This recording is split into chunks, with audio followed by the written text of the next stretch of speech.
Another partnership of note is the United States.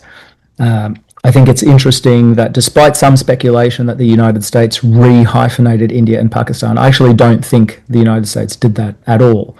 In that the US recognizes there is a clear difference between India and Pakistan, between their strategic positions, their culpability, and their right to defend themselves, right? In the United States, what you might call deep state, right? The bureaucracy was pretty clear from the day of the Pahalgam attack onwards that India had a right to defend itself against terrorists.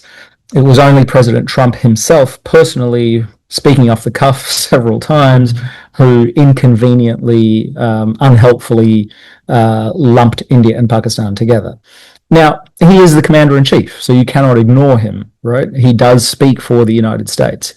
But I think the damage of that, the potential damage of that, is that it might in the future reduce US credibility as a potential convener to force a ceasefire or to help facilitate a ceasefire. But so far, that's hypothetical only. What we've seen in Sindoor, I think, is that the United States did facilitate a ceasefire. I think both sides, had their own reasons to want the ceasefire and to agree to a ceasefire. But the US did play a role, an important role, in bringing the two sides to that conclusion, to essentially provide them a safe place for them to agree to a ceasefire.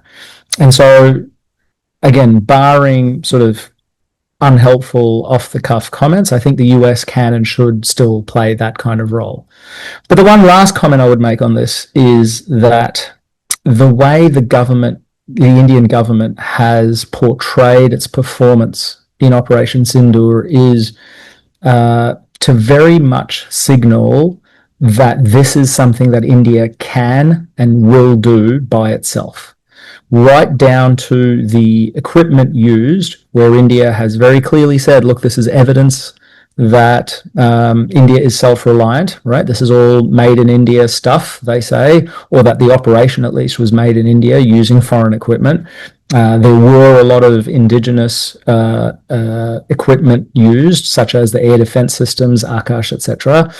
And so right from those sorts of nuts and bolts equipment up to India's strategic posture and strategic decision-making, India argues that it pursued no one else's, it bowed to no one else, it compromised with no one else, it pursued its own national interests with strength and confidence, and it will do that again. And I think it has signaled that very strongly, and I think it will henceforth use Operation Sindoor as a milestone of this sort of new, muscular, self-confident India.